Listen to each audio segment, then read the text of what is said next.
La entrevista del Telematutino 11, gente importante a tratar temas importantes. Nos acompaña el doctor Franklin Almeida Rancière, quien es prominente miembro de la dirección política de la Fuerza del Pueblo y que, con una experiencia de Estado que si mencionamos los cargos que ha ocupado, agotaríamos unos minutos que son necesarios para esta entrevista.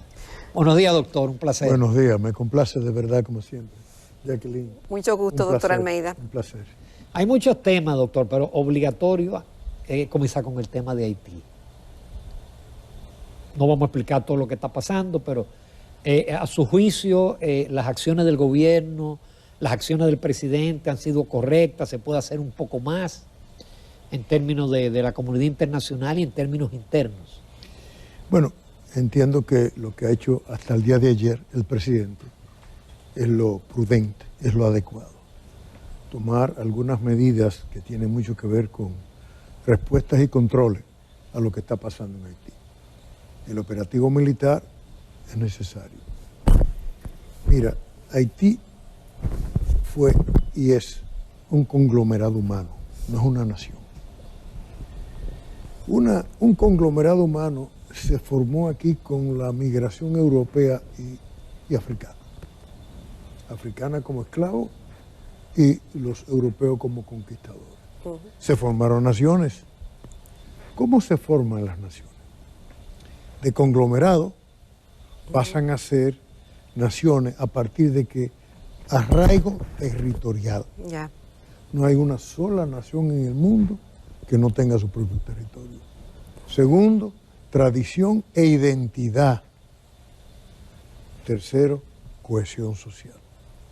Logrado eso, las naciones entonces dan, y lo dieron en forma sucesiva, a principio, en la primera mitad del siglo XIX, cuando en forma sucesiva casi todas las naciones de América declararon su independencia.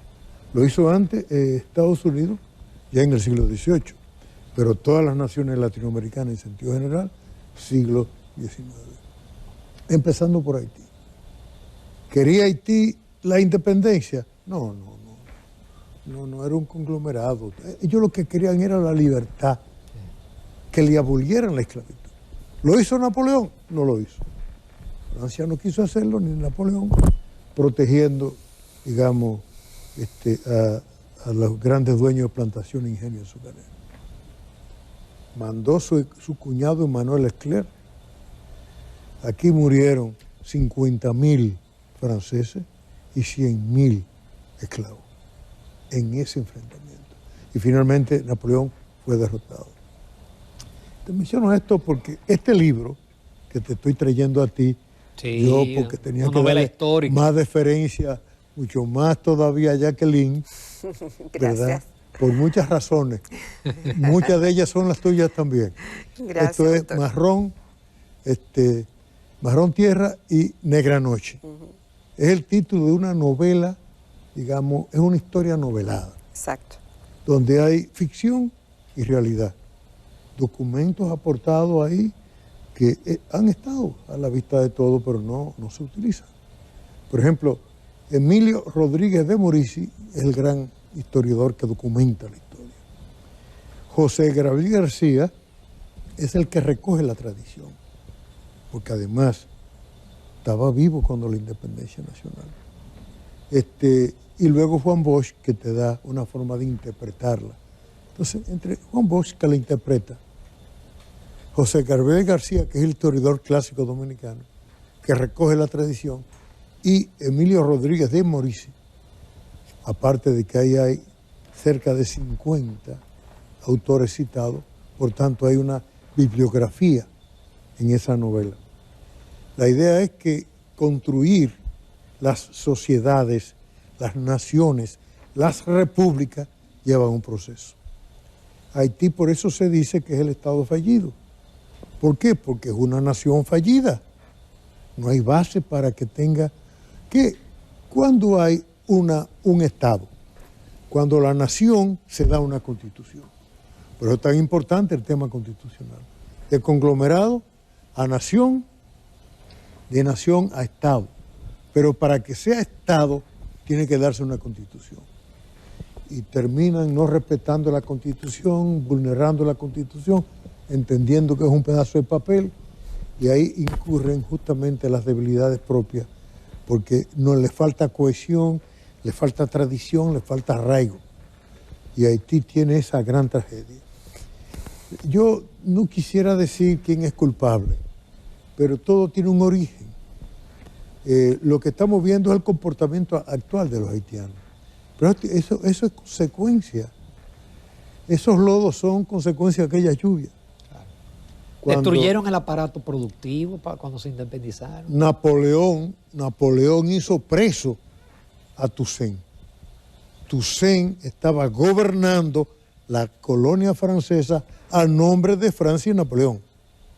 Pero cuando Toussaint se enteró de que Napoleón iba a restablecer la esclavitud y la iba a restablecer aquí, en la parte española, Toussaint ocupó esta parte. Ahí es cuando dice, la isla es única e indivisible, porque él tenía el temor de que pasara lo que luego pasó con Ferrán, unos años después, que Ferrán secuestraba los esclavos, los niños menores de 14 años, para convertirlos en esclavos, a los de Haití. Y ahí es que viene luego el gran enfrentamiento también de Dessalines con Ferrán. Yo hablo de esto para que podamos entender que aquí Francia, como nación principal, debe jugar un rol más importante en el tema haitiano. Y cuando el presidente Abinader lo reclama, y lo reclama para el Canadá y Estados Unidos, es porque también Canadá y Estados Unidos son naciones que encabezan, digamos, ¿verdad?, el liderazgo mundial, por lo menos en la parte nuestra occidental. Y la verdad es que si a Haití no se le pone atención, mire, yo recuerdo que cuando se empezó con la MINUSTAH, a mí me invitaron, yo era ministro de Interior, a una conferencia en la Florida, porque hasta cierto punto se estaba debatiendo un poco algunas cosas. Y esa conferencia y ese evento fue organizado justamente por el mismo Pentágono norteamericano. Y yo allí planteé claramente, el problema de Haití no es que solo tenga un control de autoridad, es que se dé un plan Marshall, para yo poner un ejemplo.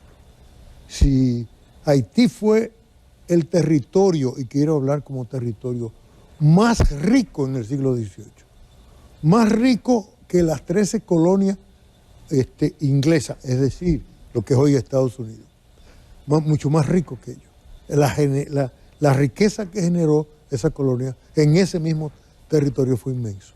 Bueno, todo se devolvió por lo que tú dijiste, hubo destrucción de su propia riqueza para poder lograr la libertad, hubo una degeneración en el tema de la tierra y del cultivo y todo, y ahí hay un problema serio que yo creo que con algunas cosas modernas se puede lograr levantar esa nación, pero tiene que ser un plan no nuestro, un plan de organismos internacionales.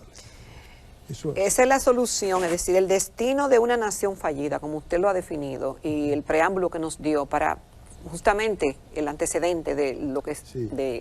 de qué origina lo que se tiene en el día de hoy. Entonces, el destino, si no se interviene, doctor, ¿qué puede pasar? Si la comunidad internacional sigue indiferente. Bueno, ahí ya está pasando, ya está sucediendo. Hay haitianos en Sudamérica que van migrando hasta por la frontera de México con Estados Unidos. Su destino final también es Estados Unidos. Se meterán en Estados Unidos como se meten aquí. ¿Por qué? No hay arraigo. Ellos sienten que ese no es un pueblo, un país que le sostenga y que le haga posible vivir. Es delicado el tema, muy delicado. Y debe ser manejado con mucho cuidado y con mucho respeto también. ¿Usted cree que se puede producir una invasión? Nosotros hemos hecho una cosa como país, y eso hay que atribuírselo al presidente Abinader, de que al colocar 11.000 efectivos militares en la frontera, más controles electrónicos y de movilidad aérea y de tierra, eso nos da a nosotros la seguridad de que ahí no puede darse una invasión. Porque allá no hay ejército, allá hay bandas. No, pero se refiere a una invasión de una muchedumbre de personas que intenten penetrar. No será posible. Con un ejército nuestro ahí en la frontera no será posible. Para que eso se dé, tendría entonces el país que convertirse en un lío nosotros mismos. Y en este momento lo que hay que esto es un tema no político partidario, esto es un tema de Estado. De Estado, claro. Y hay que manejarlo así, y hay que verlo así. El que gobierna es el presidente Abinader. Las cosas que él va haciendo en ese sentido nos lucen bien.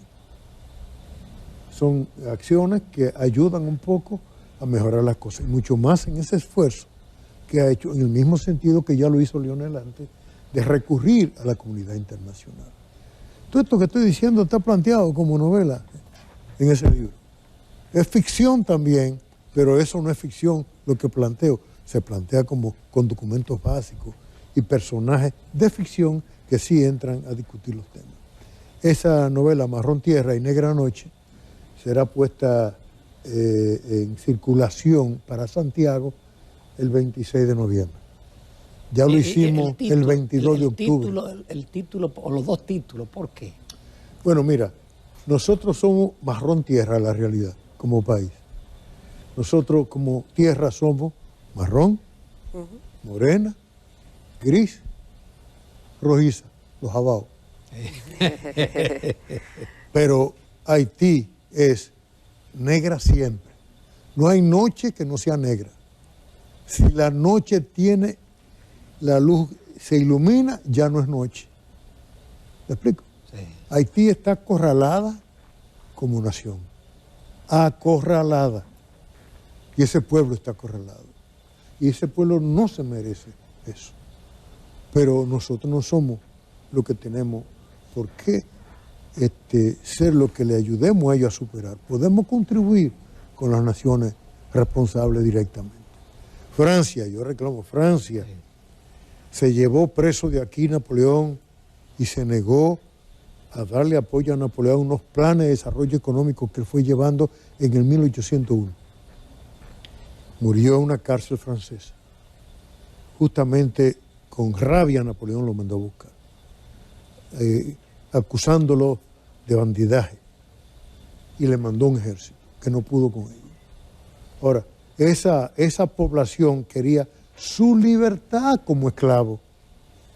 Tuvo que apelar a hacer una república para lograr eso también. Y tuvieron que pagar indemnizaciones de miles de millones de dólares equivalentes de hoy. Así es, así es. Francia le exigía un pago de 60 millones de moneda fuerte de la época. ¿Y qué resulta?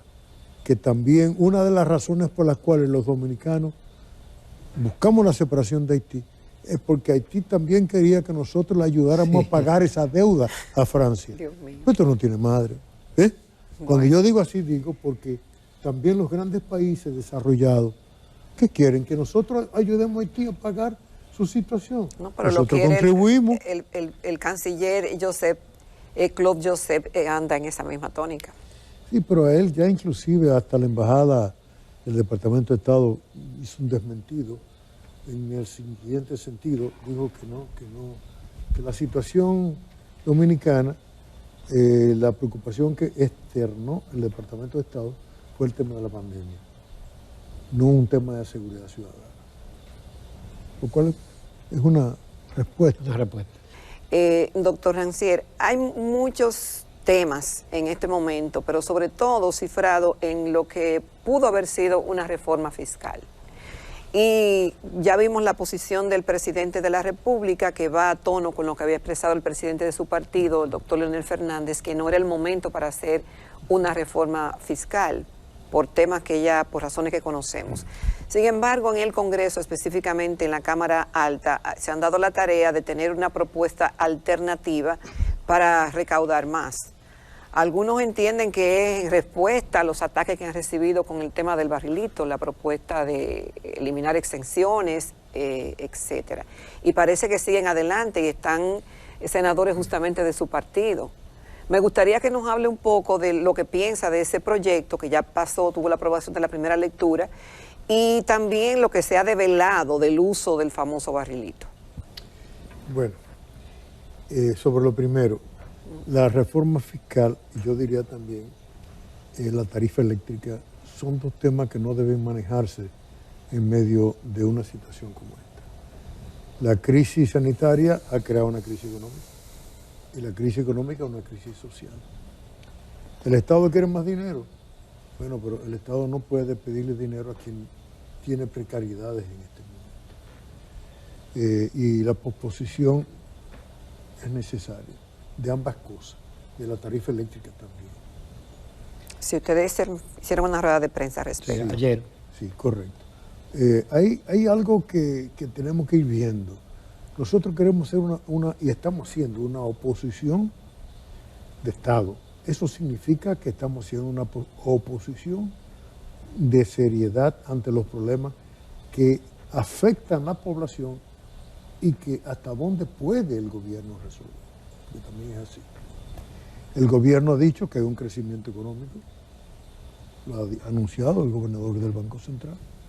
Y si es así, bueno, pues entonces la situación del gobierno no es tan mala. Porque un crecimiento económico se revierte en ingresos cuantitativos mayores para el gobierno.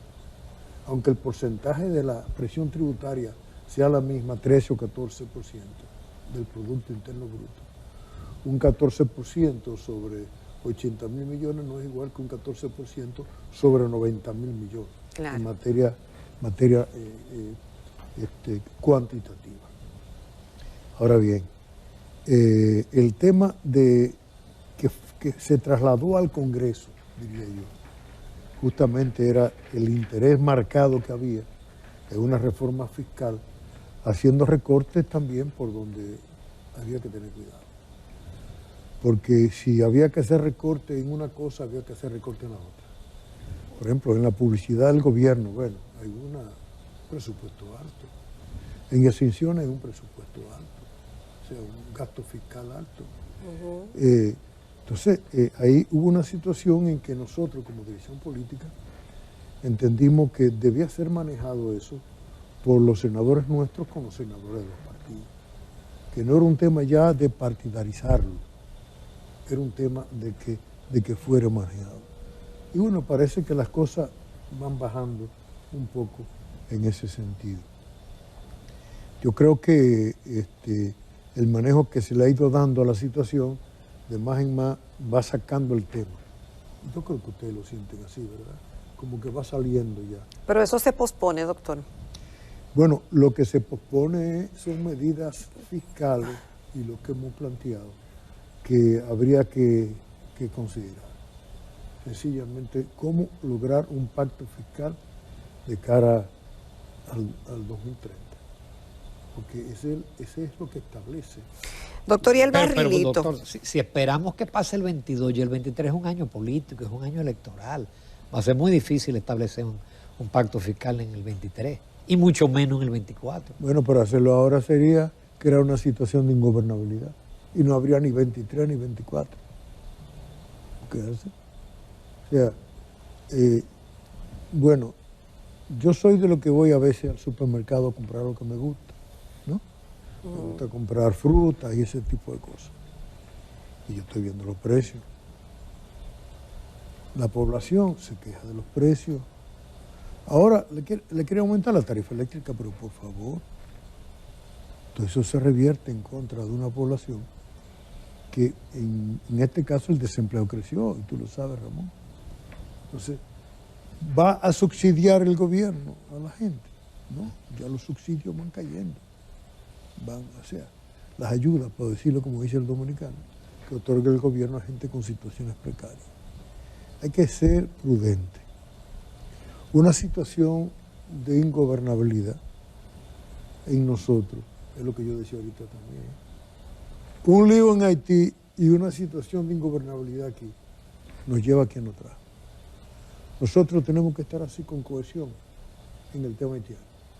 Y para que sea así, los dominicanos tienen también que sentirse un poco más tranquilos. Hay que hacer una reforma, pero hay que encontrar el momento adecuado para hacer esa reforma. Yo sé que siempre hacer una reforma tiene resistencia, y todos lo sabemos. Cuando no son los grandes productores que sí quieren ganar más, son la gente de clase media y más pobre, que a ellos se les carga entonces la responsabilidad o los costos de todo. Yo creo que todos sabemos que, por ejemplo, todos pagamos ITEVI. Y la mayor evasión de impuestos es el ITEVI. ¿Y quién se queda con el pago de ITEVI que yo hago? El negociante. Lo reporta. Ahí viene el tema. O sea, el gobierno, con eso quiero decir, que debe mejorar también el sistema de recaudación. Sí, así es. Somos un partido político que, con una experiencia de Estado que hemos tenido, entendemos que la oposición a un gobierno tiene que ser tan prudente como que a veces se le puede advertir, tenga cuidado, que por ese camino usted puede naufragar, porque no nos interesa el naufragio. Hay que lograr el proceso democrático pleno en este país. Doctor, el barrilito, no quiero que se me quede ese tema que está calientísimo. Y el manejo que le están dando los senadores. Bueno, es un tema, y repito, que hemos dejado que los senadores nuestros, junto con los demás senadores, manejen el tema porque son ellos los que tienen que tomar las decisiones, hasta con la presión, si se quiere, de los medios de comunicación, de la población, como no. Pero en gran medida aquí ha habido un problema institucional muy desnaturalizador, y eso desnaturaliza el Estado. Usted ve que los senadores quieren poder resolver problemas de su comunidad. No, es obra pública, o es salud, o es educación, me explico. Pero aquí quiere todo el mundo cargar con lo que no le compete para ganar simpatía. Y a mí me llamó siempre muchísimo la atención que la zona franca, el Consejo de Zona Franca, siendo yo ministro de Interior, me piden apoyo porque en las carreteras y autopistas estaban asaltando. Es más, en Villa Altagracia le tiraban piedras a cualquiera. Sí. Para que chocara, se volcara, se matara y ellos quitarle los que operaban ahí. Bueno, pues nosotros establecimos para dar apoyo en eso lo que llamamos justamente apoyo en carretera. Es más, se llamaba acarrea. Y eso desapareció, esos asaltos. Cuando desaparecen los asaltos, que evaluamos para retirar ese programa de las autopistas, era junto con AMET que lo hacíamos, descubrimos que había una necesidad en la población, que si tú te quedabas sin gasolina, que si tu motor se te dañaba, que si una goma se te explotaba, que por lo menos hubiera alguien que diera esa asistencia en carretera. Y funcionaba. Y funcionaba. Entonces, ¿qué pasó? Salgo del Ministerio de Interior y el ministro de Interior titular entonces dejó que luego se lo llevaran para obra pública. Pero obra pública no tiene que ver ni con AMET, ni con seguridad de esa naturaleza. Y si tiene que ver con carretera, arreglar carretera. ¿Por qué? Bueno, porque ahí estuvo Gonzalo Castillo, formó un ejército de 500 militares. ¿Para ese plan? Para ese plan. ¿Para cuál plan? Para el plan de él. Para poner un ejemplo. O sea, nosotros siempre pusimos en su sitio. Una cosa son las Fuerzas Armadas y otra cosa el Ministerio del Interior. Las Fuerzas Armadas de seguridad territorial y de la soberanía. El Ministerio del Interior tiene que ver con la seguridad ciudadana. Ahora, ¿qué es seguridad ciudadana? Algo muy simple. Garantizar los derechos. Es eso. La Constitución le ordena al Estado garantizar el ejercicio de los derechos ciudadanos. ¿Ustedes se acuerdan que había mucha molestia con bala perdida? Subían y bajaban y afectaban a alguien.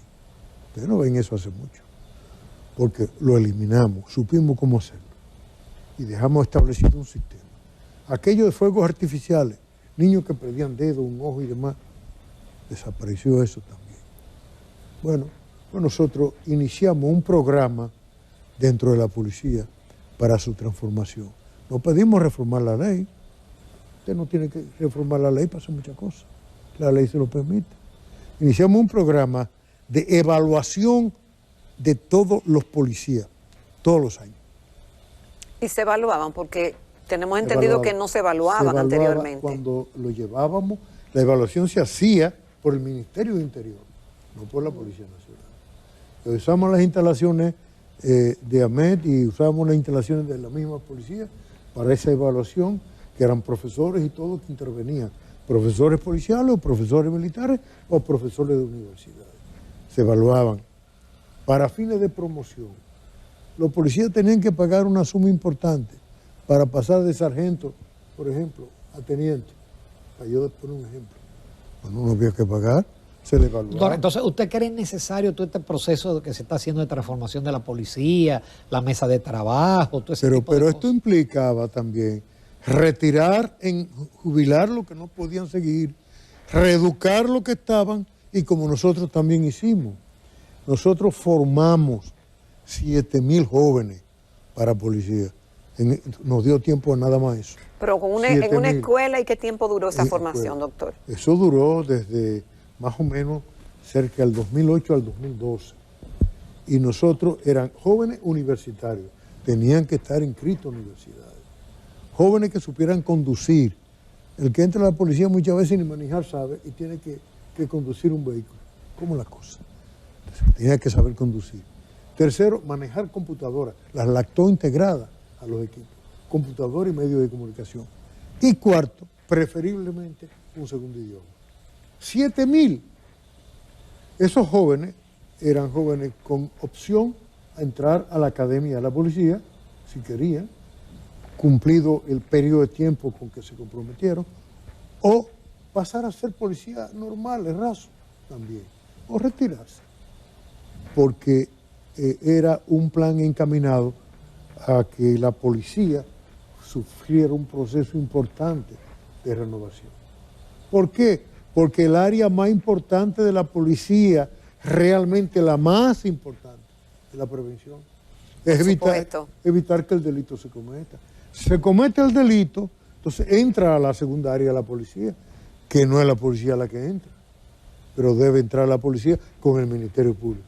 Se comete un delito, buscar responsables y establecer ante los tribunales la documentación pertinente como para comprobar que esa persona cometió ese delito. Doctor, en 2 minutos, ante el trágico fallecimiento de Reinaldo Pared Pérez, se dieron cita el expresidente Leonel Fernández junto con parte del comité político del PLD. Testigos que estaban ahí me cuentan que la acogida inclusive del comité político del PLD con Leonel fue una cosa extraordinaria. Se habló mucho de unidad y como que da la percepción que ellos sienten que Leonel es el hombre. Bueno, mire, cuando se murió el papá de Danilo, Leonel fue. Cuando se murió ahora Reinaldo, que éramos muy amigos, yo lo primero que hice fue llamar a Cifrido y a Carlito. El tema humano, el tema afectivo, uno tiene que saber diferenciar del tema político.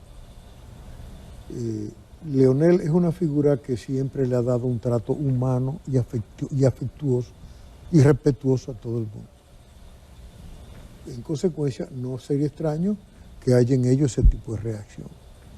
Pero ese tipo de reacción puede también significar que se dan cuenta que Leonel ya es el líder de la oposición y que es justamente el que apunta hacia el 2024, a competir con el candidato del PRM en todo caso. O sea, yo me puedo encontrar ahora mismo saliendo de aquí con uno del comité político del PLD, con quien quizás haya peleado públicamente y nos saludamos, porque el saludo es una cortesía también. Ahora, Reinaldo era para nosotros, como Fuerza del Pueblo, una figura que fue respetuosa siempre también. Así como Leonel fue respetuoso con todos ellos, el mismo Reinaldo fue respetuoso con todos nosotros. Hay otros que no lo fueron, pero aún esos que no lo fueron, bueno, porque no podemos desconocer su existencia. Están ahí, son gente que uno no tiene. Además, yo creo, Ramón, soy de lo que crees, por lo menos yo lo digo, y hay una buena gente, una buena parte de la gente que cree eso, que el que guarda rencor, guarda odio, se está envenenando a sí mismo. Yo prefiero, se me olvidó el nombre de fulanito, ¿quién era? ¿Cómo se llamaba Menganito de tal? Porque es mejor tú no asumir eso como una cosa de rencor. El odio envenena. ¿Pero envenena a quién? A quien lo lleva. El otro está quitado de bulla. Así Doctor es. Almeida, muchísimas gracias. La novela, déjame decir. No, eso. El 26 de noviembre, En Santiago. tú estás obligado a ir a Santiago, a la Santiago. puesta de circulación. 26 de noviembre. Será justamente en el Centro Cultural Alianza Cibaeña, 26 a las 7 de la noche. Menos que de Un panel de ahí habrá formidable. puesta en Un circulación panel, mira, en el exterior. El presidente también. de la Academia de Lengua, Bruno Rosario Candelier. Un miembro de la Academia de Historia, Edwin Espinal. Uno pasado presidente del Centro Cultural Alianza Cibaeña, Luis Córdoba, también. Y Demóstenes Martínez, que es abogado y comunicador y santiaguero de cepa. Casi todos son santiagueros. Bruno Rosario es de la provincia de Payá, pero ahí vamos. Bueno, Muy bien. Y pregunta a un amigo televidente que por qué no me invitaron a la puesta en circulación en Santiago, pero ya yo fui a la puesta en circulación del libro del doctor Almeida aquí en Funglode. No solo eso, sino además que tú recibiste el libro primero que Claro. por esa misma razón. Y Así es. Y nos honraste Gracias, estando doctor. presente justamente. Fue un acto cultural bonito. Muy Lo de bonito. Santiago No, y igual. ahí estuvo Nada de politizar. Leonel Fernández, estuvo Sí, el presidente. Leonel habló Leonel del Fernández. tema. Muy bonito acto. Y Leonel dijo ahorita lo que yo dije también del tema, Haitiano. no, del tema de la novela, aquel personaje que desnaturalizó los hechos y agravió a familias dominicanas. Muchísimas gracias, doctor.